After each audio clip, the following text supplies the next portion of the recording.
So bare months na. Ito yung panahon na sinasapian yung mga kalsada dito sa Pilipinas dahil sa dami ng bear, na sasakyan sa kalsada, na humihirap ang pag-commute at pag-book ng mga taxi, na nadadagdagan ng mahigit ng oras yung usual na travel time mo. At dahil dito, isa ka sa mga nakakaisip ng bumili ng motor na pangbiyahe. Pero gusto mong maiba. Gusto mo ng head turner, gusto mo ng komportable, gusto mo ng bago sa paningin, at higit sa lahat, gusto mo ng medyo affordable yung presyo. Don't look any further mga kuis dahil kung ganito ang hanap mo, kailangan mong tignan yung scooter na to. What we have here is the newest offering ng Voge Philippines sa small bikes category na premium scooter at an affordable price. My name is Neozeke and this is the Voge SR150GT.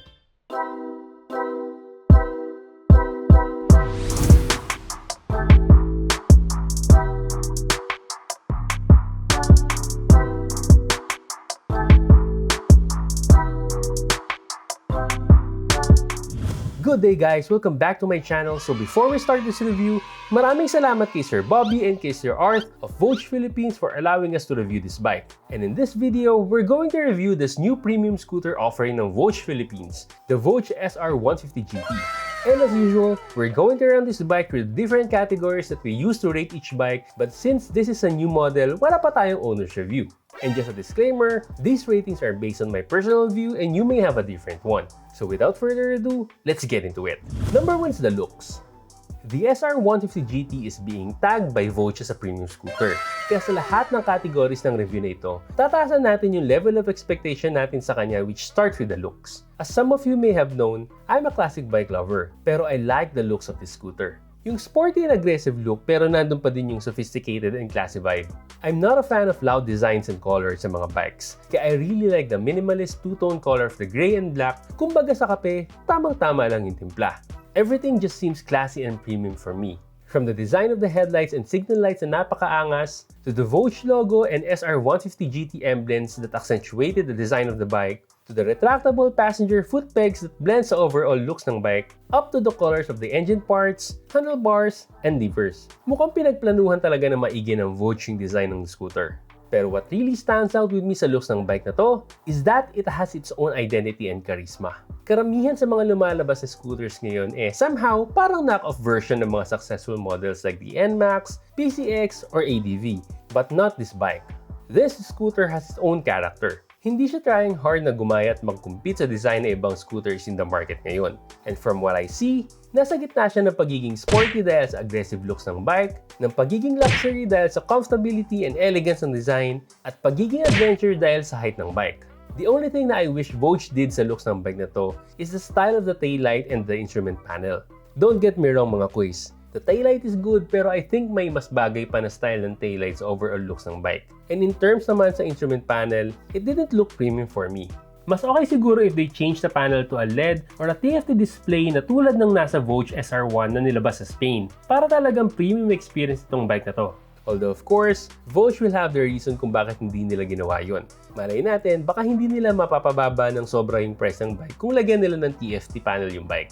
These are just my personal preference and pwedeng maging iba yun sa inyo. This bike has a height of 1,265mm, length of 1,945mm, width of 740mm, wheelbase of 1,320mm, and a good ground clearance of 140mm. And if we're going to compare it with its competitors, such as the Yamaha NMAX and Honda PCX, it is actually the tallest and longest among the three. In terms of the width, they have the same width naman, but this bike has the tallest ground clearance din among the three.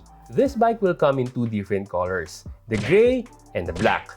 And if I'm to own one, I would definitely get this gray color, install a top box for more storage, install a crash guard for the bike's protection, install a mini driving light para tumulong sa visibility ng kalsada lalo na sa gabi, install a louder horn para mas madinig, change the suspension to a better one for that more premium feeling, and of course, install a Chigi AIO light with the TPMS para talagang pangmalakasan na yung bike. So in terms of the looks, I will give this bike 5 stars. Number 2 is comfortability. And this is where we should focus on this bike since premium scooter nga yung tawag sa kanya. So kung premium scooter siya, it should give premium comfort din sa mga riders. Unahin natin yung stance. Most of the time, pinipili ng mga riders na mag-scooter dahil sa riding stance. Yung hanap relaxed position lang na hindi ka mapapagod sa pagmamaneho. Yung tipong parang naglalaro lang mga kamay mo at parang nakaupo ka lang sa sofa. And this scooter gives you exactly that feeling. Importante itong riding stance lalo na kung araw-araw ka nagmumotor or balak gamitin yung motor for long rides. Sobrang komportable niya from head to toe. Even though it is not as long as the bona fide maxi scooters like the Honda Forza and Yamaha Majesty, this bike is long enough for me para ma-stretch ko ng kaunti yung paa ko sa harap for more riding comfort. And the footboards have enough space para sa mga lalaki ang paa, kaya okay pa din. Pangalawa is the seat. Gusto ko yung laki at lapad ng seats nitong scooter na to. It gives me that maxi scoot feel sa sobrang okay lalo na sa araw-araw na biyahe or sa long ride. At first glance, medyo alangan ako sa comfortability ng seat kasi mukhang manipis lang yung cushion niya. Pero nung nasakyan ko na, okay naman pala yung cushion ng seats for both rider and the pillion. And that little bump in between sa seat ng rider and the pillion added sa pagiging okay ng seat kasi parang may mini sandalan yung wepax ng rider. The material is good as well since it is using a non-slip material kaya hindi ka dudulas-dulas while riding. Next is storage. Meron siyang dalawang storage compartments, the front glove box and the underseat compartment. Unahin natin yung front glove box. It is big enough para magkasya yung isang iPhone Pro Max with thick casing sa loob and may space pa for cloth, another cellphone, and a wallet. This is really helpful sa ating mga riders for easy access ng mga gamit natin na need natin like parking ticket, coin purse, and even water bottle kasi kasya din sa kanya. Next is the underseat compartment. To be honest, the storage is not as big as the capacity of the PCX and the ADV na may 30 liters but I think it is just decent. I was actually able to use this scooter papuntang office and I was able to fit my 14-inch laptop with bag sa kanya na may dalawang tumblers at jacket sa ilalim at camera sa may top part. Pagdating naman sa helmet, unfortunately, hindi kasya yung mga big shell helmet sa kanya like the HJZ Alpha 90S. Pero I was able to put in my showy glamster at kasyang-kasya siya and may kaunting space pa sa sides. So kung hindi kayo sure kung kakasya yung helmet nyo sa storage itong bike na to, better to test it out muna sa showrooms ng Voge. And the good thing here is hindi umiinit yung loob ng underseat compartment niya. Unlike my Vespa Primavera na pwede kang mag-init ng pagkain sa loob. This bike also comes with a built-in top box rack, so if you need extra storage, top box na lang ang bibilin mo sa kanya. And last is the handling. I must admit, medyo skeptical ako sa handling nito the first time I saw it since bago nga siya in the market. I'm a former owner of a Yamaha Majesty Maxi scooter and that is the most comfortable bike na nasakyan ko and I'm comparing every scooter sa bike na yon. And the more na ginagamit ko itong Voge SR150GT, the more ko na-realize na I feel comfortable with the handling of this bike. Walang exaggeration yun mga kuys. Wala pang 5 minutes na gamit ko tong bike na to. Feeling ko sobrang familiar na ako sa bike na to and at home na yung handling niya for me. I would say na if your height is from 5 feet to around 5'10", saktong-sakto yung handling ng bike na to. Pero if you're 5'11 and up, kainggit ka. Kasi you may need to try this scooter first to check kung magiging komportable ka sa handling niya. Weight of this bike is 135 kilograms, which is a little heavier than its competitors. Seat height is just 775 millimeters, which I think is just perfect sa ating mga Pilipino. It is not as low as the NMAX and PCX, pero hindi siya kasing taas ng ADV at Vespa scooters. Kumbaga, saktong-sakto lang. I'm 5'9", and ganito ang itsura pag ako nakasakay. So for the comfortability, I would give this bike 5 stars. Number 3 is engine and performance. This bike is powered by a 149.6cc liquid-cooled, 4-stroke, fuel-injected, single-cylinder engine that produces peak power of 14 horsepower at 8,500 RPM and 14 Nm of torque at 8,500 RPM. This bike is equipped with a Bosch fuel injection system that ensures stability and very low fuel consumption, and a smart motor generator system which makes the engine starting super smooth na para kang may gamit na electric bike. Documented top speed of this bike is just 110 km/h, but for me, the strength of this bike is on the low end kasi sobrang lakas ng torque ng bike na to. I don't want to compare bikes pero to demonstrate yung lakas ng torque ng bike na to, we tested it against 2 of the best-selling scooter in its category and this bike easily smoked them up to 80 km/h. Sobrang lakas ng torque ng scooter na to which is also perfect for me since I'm not a speed demon and prefers low-end power na saktong-sakto sa pang-overtake sa mga city driving. Pero of course, kaya naman ma-modify yung power ng scooter na to based on your preference. It has a decent fuel tank capacity of 8 liters and has an average fuel consumption of 50 kilometers per liter while I'm using it, which is really fuel efficient for its size. Another plus factor para sa akin sa bike na to is yung size ng mga tires niya. Front tire has a size of 110 by 70 by 14, while the rear has a size of 130 by 70 by 13. Stock tires are cordial tubeless tires. This bike has a really good stopping power that is provided by a disc brake sa front and rear. And I really like the stopping power of the rear brake sa bike na to. Pero sana, the front has the same stopping power din kasi I was expecting more sa kanya. It is also equipped with a telescopic forks at the front and a twin hydraulic shock absorbers at the rear.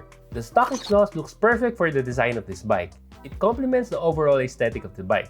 And to give you an idea sa tunog ng stock exhaust, here's the sound.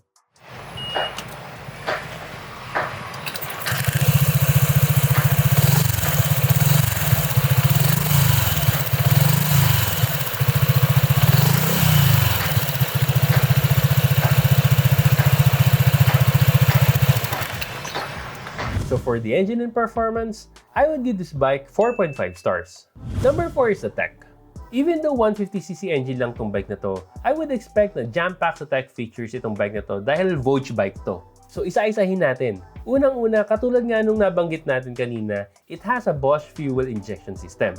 Next is meron din siyang automatic start and stop system katulad ng mga nasa Honda scooters ngayon, which also helps on the fuel economy ng bike.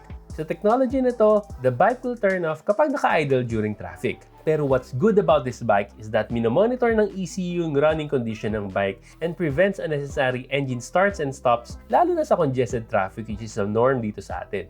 Another thing na I like about this bike is that unlike other bikes in its category na single ABS, this bike is equipped with a Bosch dual channel ABS. So stopping power is really good na dinagdagan pa ng safety features for sudden brakes. Next is meron din siyang traction control system na karaniwan lang nakikita sa bigger bikes. Yes, mas kailangan siya talaga sa bigger bikes due to its power. Pero due to the uncertain road conditions dito sa Pilipinas such as oil spills, metal zipper lanes, slippery asphalts, having a traction control system even in your small bikes will really make a difference. Meron din siyang keyless start system na napaka-convenient sa ating mga riders.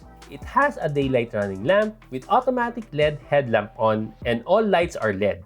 Meron din siyang USB socket sa may front glove box. And this bike is also using a large LCD instrument panel that displays the speedometer, odometer, fuel gauge, time, average fuel consumption, battery voltmeter, check engine indicator, engine temp indicator, ABS indicator, low battery indicator, automatic start and stop indicator, traction control indicator, and turn signal indicators.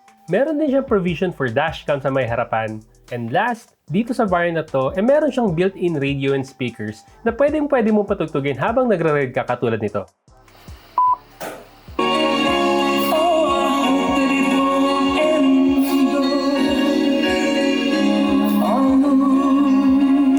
Kung ayaw mo namang marinig ang playlist mo, pwede mo din naman i-connect yung radyo sa intercom mo through Bluetooth kung gusto mo. So apart from the instrument panel na in-explain ko kanina, wala na akong hanapin pa sa tech features ng bike na to. So for the tech, I will give this bike 4.5 stars. Number 5 is reliability.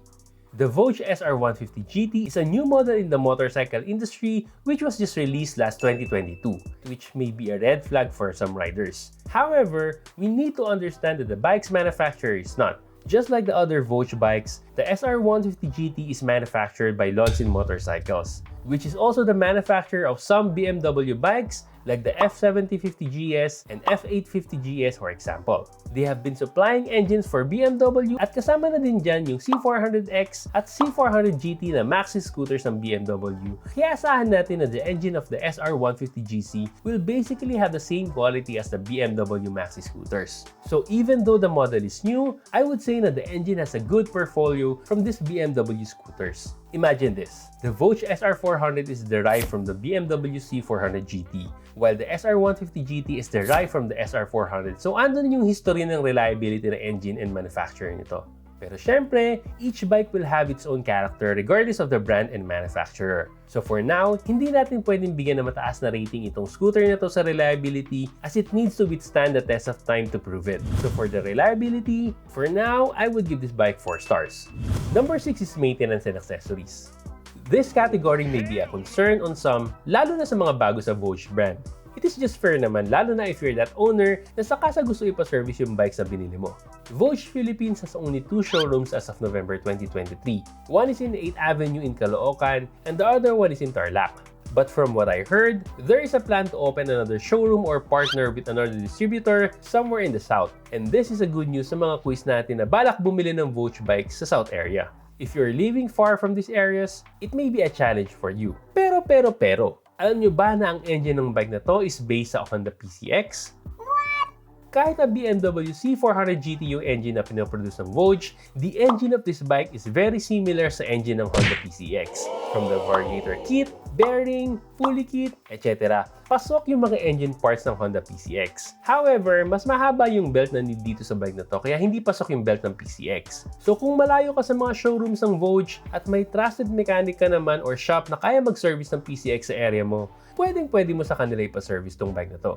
In terms of accessories naman, very limited din siya as of the moment since bago itong bike sa market. Accessories such as crash bars, crankcase, and other bike-specific parts are not readily available here in the Philippines. You may need to look for custom shops or order these parts from Voge if you plan to accessorize your bike. Pero just like what I mentioned sa other vlogs ko, Voge management has been doing a pretty good job in taking care of the owners ng bikes. They explore custom shops that can provide great accessories sa Voge bikes at makakarating sa mga owners yung lahat ng mga updates. They are doing a pretty good job in maintaining a close community ng Voge owners, kaya you will be informed on every parts, accessories, events, and everything about the bike. Given na bagong model itong bike na to sa atin, wala pang mga parts and accessories. And I don't think na we can give a good rating sa category na ito kahit na may compatible parts pa siya ng Honda. So for the maintenance and accessories, for now, I will give this bike 3.5 stars. Pero if you're watching this review after a year at available na yung mga accessories itong bike na to in the market, this bike will have a higher rating sa category na to. Number 7 is the price. Voge has been known for giving us quality bikes with loaded tech features at a cheaper cost than the usual. And this bike is no different. The only available variant as of the moment is the one that has a built-in radio which is priced at 140,000 pesos. This variant is only limited to 5 units for now, so if you want to have this unit, kumaripas ka na ng takbo sa mga Voge showroom sa Caloocan at Tarlac. However, the next variants will not include a built-in radio kaya it will have a lower price of 120,000 pesos. And if we will compare the new variant to its competitors, it is actually the cheapest. The Yamaha NMAX 155 is currently priced at 151,900 pesos. The Honda PCX 160 is priced from 134,890 pesos to 152,890 pesos. Yung bago naman ng FKM, which is the MTX 150, is currently priced at 139,000 pesos. At ang bagong King Koding R150, which is priced at 149,900 pesos. And if you're planning to do financing, they both have an in-house financing and a partner financial institution to help you out, and here are the details.